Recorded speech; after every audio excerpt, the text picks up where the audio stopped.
A very good evening on this Sunday, the 5th day of November 2023. I hope you are doing well. Welcome to Newswatch and Hope TV, the station where you look and live. I'm Tess Njenga. Let us take a look at the day's news. Kiharu Member of Parliament Njenga has been ranked as the best performing Member of Parliament in the country. According to the latest poll released by InfoTrack Research and Consulting Company on Sunday, Njenga scored 70%, followed closely by Kangema Member of Parliament, who scored 68%, while members of parliament John Paul Mwirigi of Igembe South, Gideon Mutemi of Mwingi Central, Christopher Aseka of Huisero, Bui Robert of Kathiani, and Peter Kaluma of Homa Bay County or Town tied at position 3 with 66%. And as Alice Diana reports, the poll also placed Samburu West Member of Parliament Naisula Lesuda as the best performing woman Member of Parliament, while Kiharu Member of Parliament Ndindi Nyoro was the best performing young Member of Parliament. A new survey conducted by InfoTrack Research and Consulting Company shows that Kiharu Member of Parliament Ndindi Nyoro is the top performing legislator out of the 290 elected MPs. According to the poll, in Nairobi, Embakasi East MP Babu Owido is the top performing legislator with a score of 60%. He is closely followed by Westlands MP Timothy Wanyonyi with 58%, Embakasi Central MP Benjamin Gadhiru with 56%, and Embakasi North MP James Mwangi with 55%. In the Eastern region, Igembe South MP John Paul, Mwingi Central MP Gideon Mutemi, and Kathiani MP Robert Mbui shared the lead with a 66% approval rating. In the Central region, Kiharu MP Ndindi Nyoro was the highest rated legislator with a 70% approval. Kangema MP Peter Irungu closely followed with 68%, while Tetu MP Geoffrey Wandeto and Kabete MP James Wamashukuru scored 65%. Along the coastal region, Changamwe MP Omar Mwinyi emerged as the top performing legislator with a 64% approval rating. Wundanyi MP Danson Mwakuona followed closely at 63%, while Nyali MP Mohamed Ali received a solid 58%. In the Rift Valley, Samburu West MP Naisula Lesuda led with a 63% approval rating.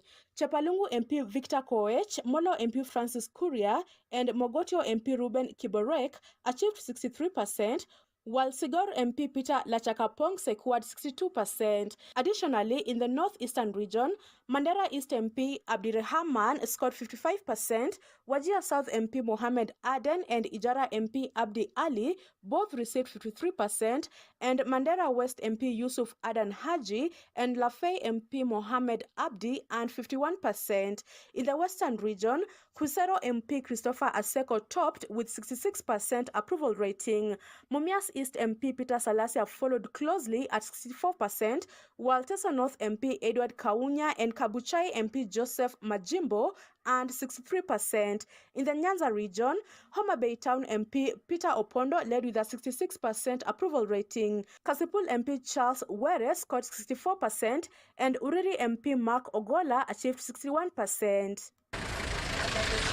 The survey was carried out from July to September 2023 and composing all 47 counties, 290 constituencies, and 1,440 wards, with a total sample size of 58,748 participants. Alice Diana, Hope TV Newswatch.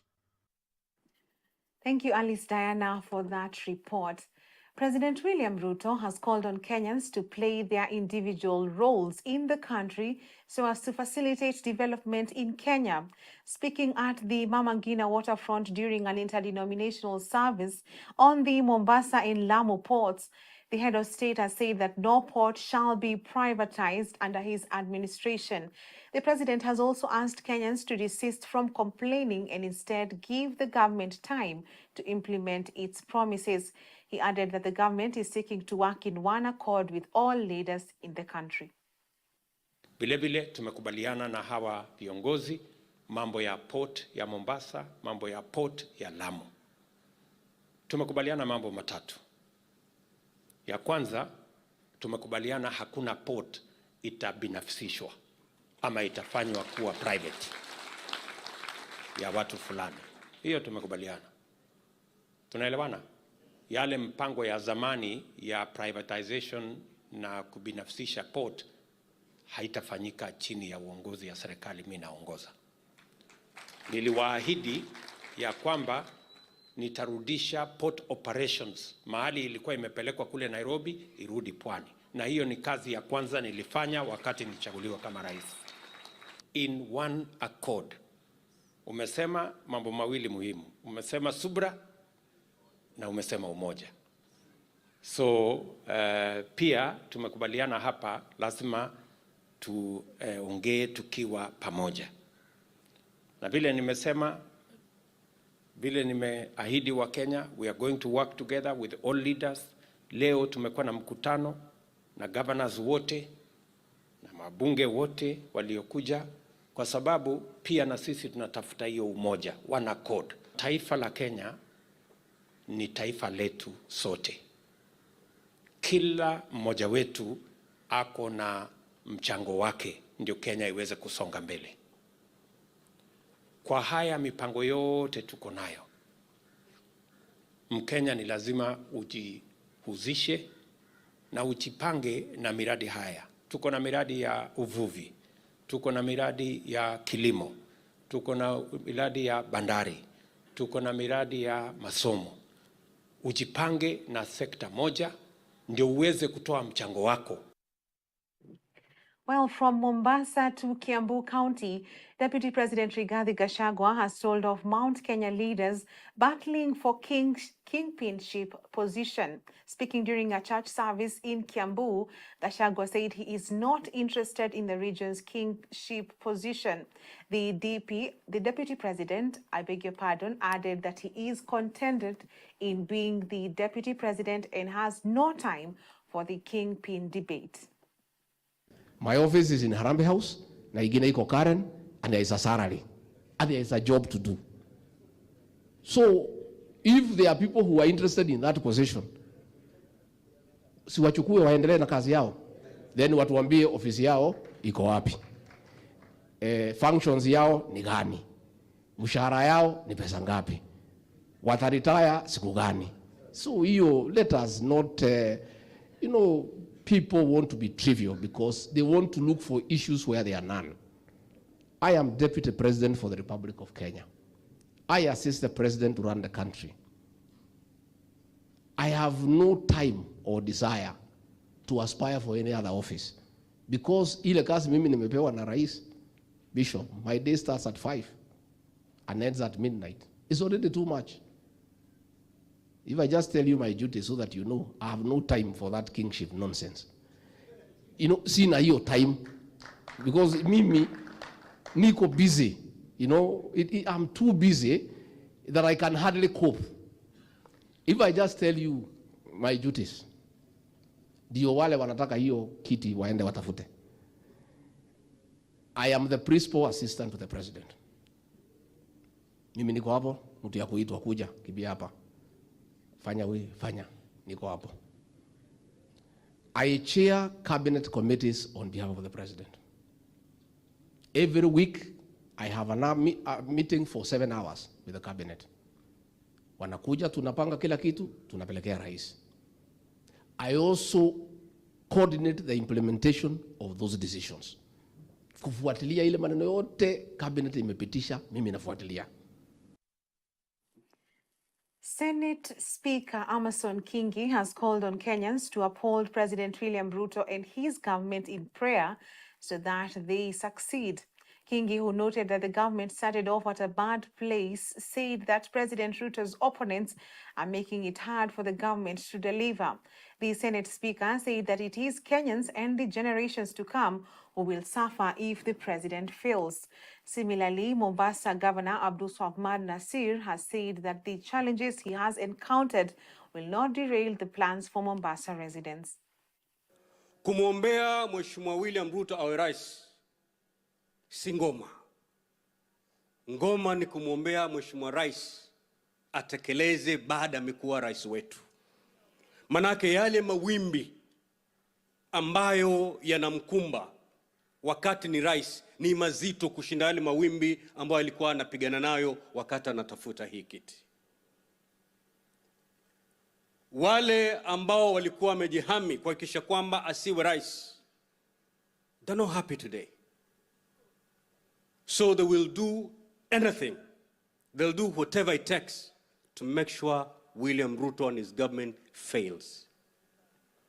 Na kama Wakenya mnavyojua, Rais William Ruto, if he fails, na serikali yake isipofaulu, then Kenya has failed. Lakini wale kwa sababu yao ni siasa, they don't care. Chambilecho cha ule bwana ambaye yuko katika chombo baharini, katika dau, amechukua tindo, anaanza kutoboa shimo katika lile dau, asipojua kwamba likizama hata yeye atafanya nini? Atazama.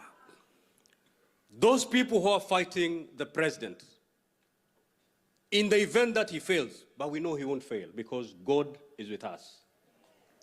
But in the event that he fails, wao, vizazi vyao na vizazi vinavyokuja baada ya vizazi vyao hawajui kwamba wataangamia.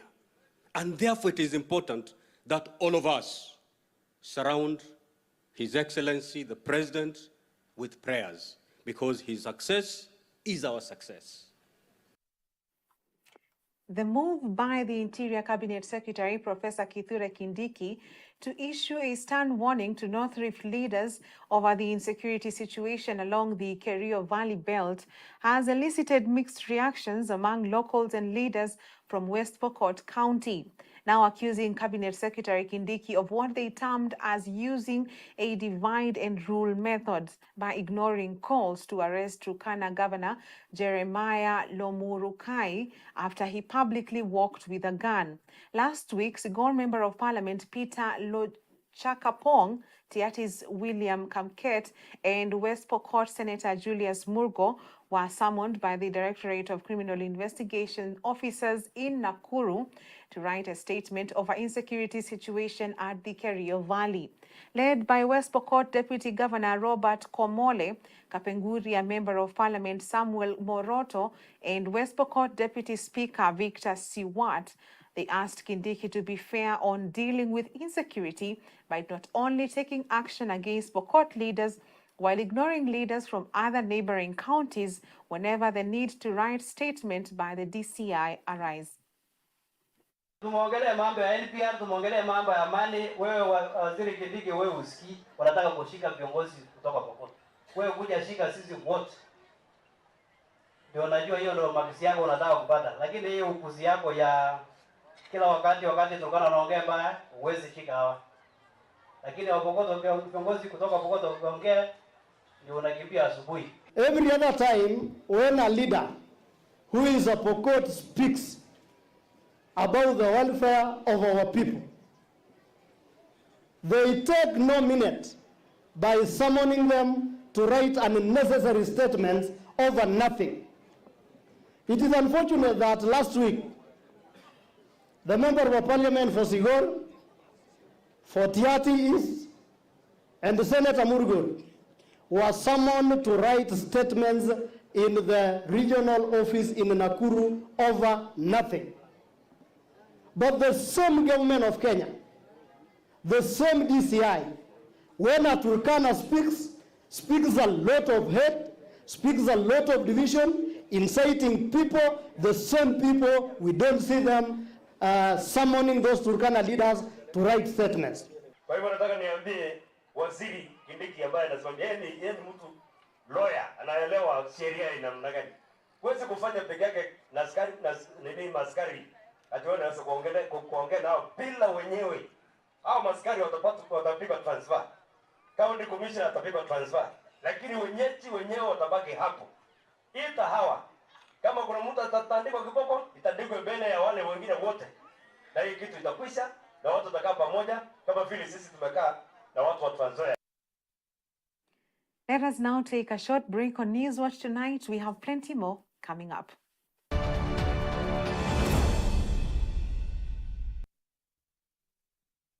In order to keep hope alive in the airwaves, Hope Media has a couple of initiatives. Friends of Hope.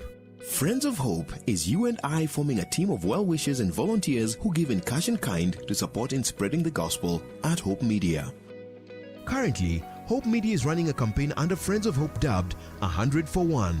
Through the campaign, Hope Media is asking Hope FM and Hope TV listeners and viewers to give just 100 shillings in order to reach one more soul with the message of hope and the gospel. Engage with us on our social media platforms at Hope FM Live and at Hope TV Kenya. Kuwa rafiki mso leo.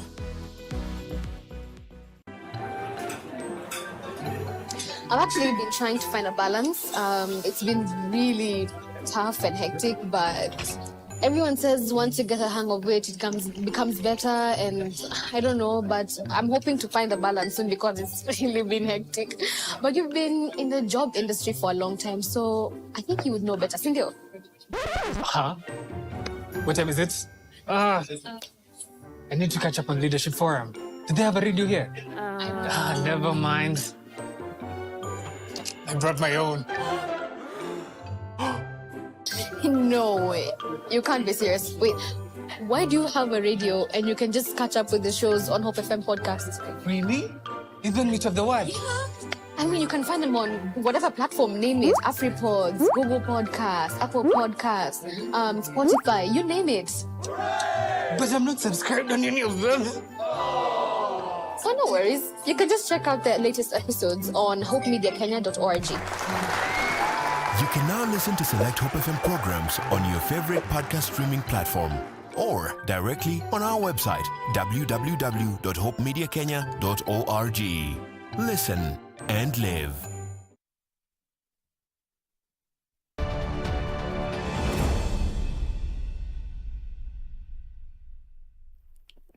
Welcome back.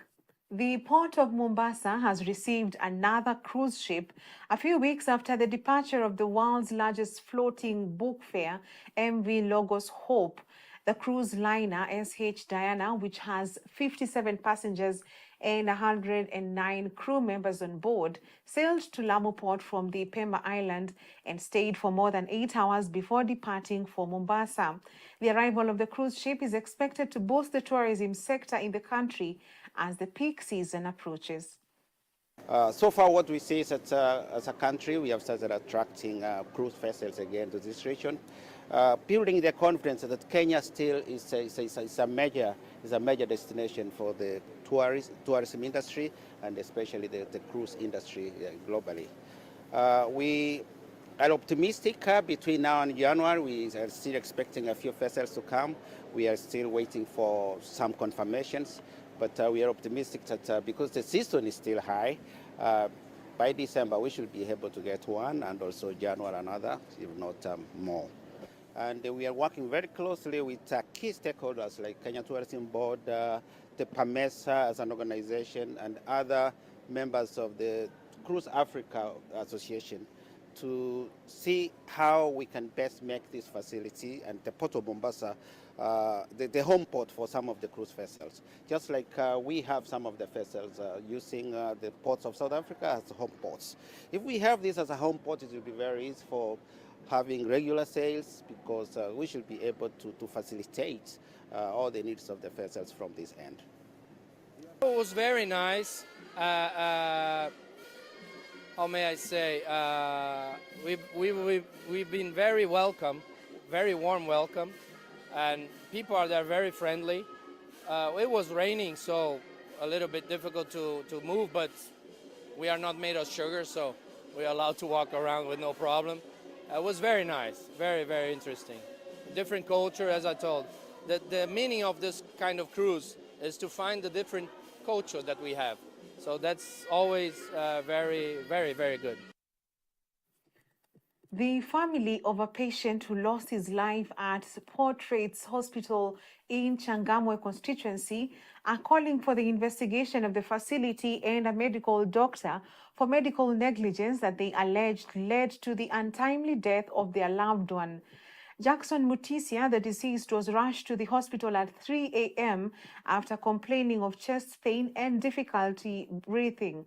But according to his mother, he was not attended to when they reached the hospital.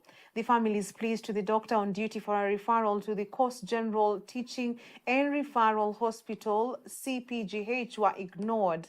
The deceased's mother, Veronica Munyoki in Chani, added that the doctor ordered her to purchase drugs costing 7,000 shillings, yet her son was left alone.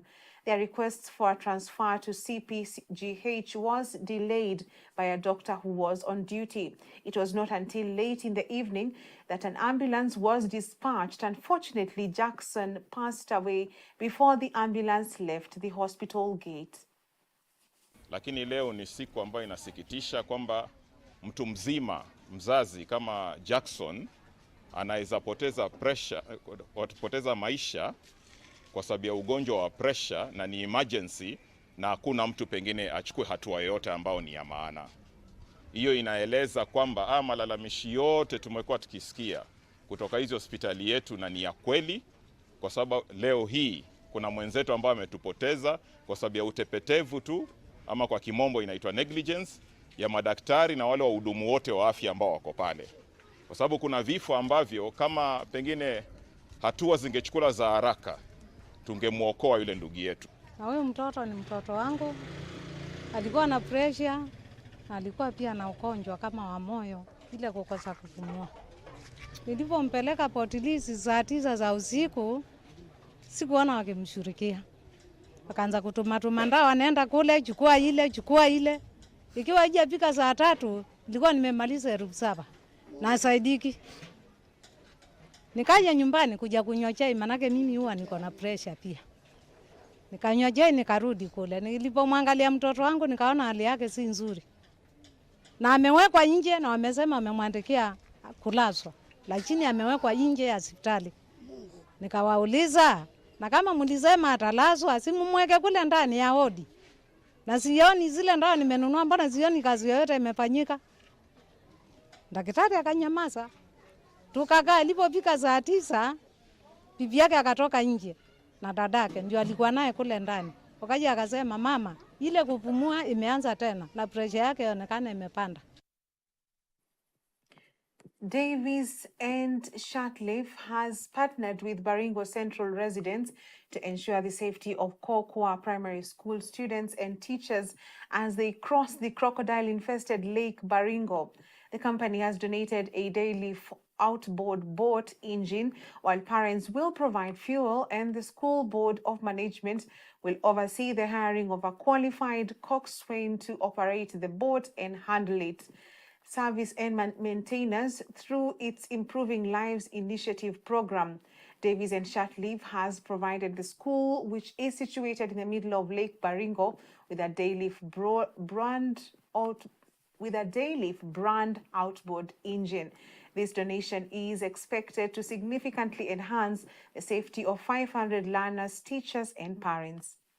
I believe that donation will go a long way in improving the standard of education of Koko Island Primary School, because one, there was the issue of classes starting late because parents were to take their children and ensure that they crossed that bridge because of the risk of them being attacked by crocodiles and hippos. So there was that delay in starting of school. So I believe that the time for starting lessons will be prompt, they will be starting at the right time. So definitely there will be improvements in terms of performance for the school. And again, the parents must be happy at the moment because now they know that their children are secure. Hapo awali tumekuwa tukipata matatizo kubwa sana wakati watoto wanakuja shule.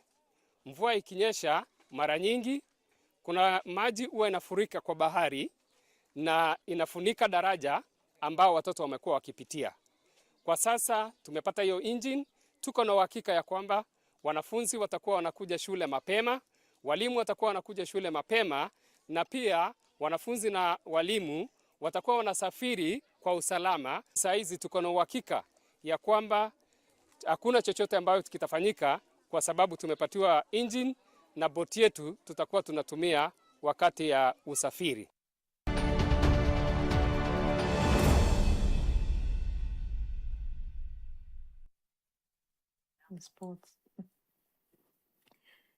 In sports, KCB FC was forced to share the spoils as they drew with Posta Rangers in the Sunday afternoon FKF Premier League match played at Kasarani Annex, Nairobi. The game began with great intensity as both teams had their fair share of opportunities to break the dreadlock, but they failed to convert those chances into goals. KCB's Francis Kahiro came close to giving the Bankers an early lead in the first half after being set up by Etiang Stephen, but Posta's goalkeeper John Jao masterfully made a high-flying save to deny the Bankers the goal. The Bankers' second chance came minutes later with Danson Namasaka's free kick hitting the goal post, providing a sigh of relief for Posta Rangers. KCB has now amassed a total of 16 points from 10 matches played so far.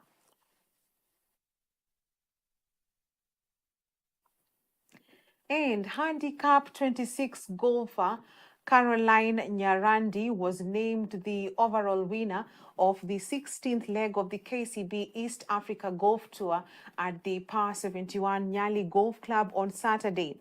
She carded an impressive score of 44 Stableford points to beat a field of 191 golfers who registered for the tourney and made it to the day's overall team winners. The team of William Kaguta, Edwin Kipto, Caroline Nyarandi, and Raj Kamal Danjal returned a combined score of 118 points to emerge as the winning team. Well, it was not an easy thing, but I thank God and I thank my Mr. Karamu who taught me how to play the game. I appreciate it so much. It was not an easy thing. My football, well, they were tough. Dr. Koi and Dr. Omara and Mariga, they were a good team. I'm going to prepare that every day that I'm going to be playing the game every day so that I can still keep on being a winner. And sure enough, for the last 3 weekends, I have been leading. We had the Krima golf, and we also had the last weekend, we also had another one, and I was still the winner. So this one, I just won. And that's all we had for you on Newswatch tonight. On behalf of the whole team, thank you for watching. I'm Tess Njenga. Have a good night.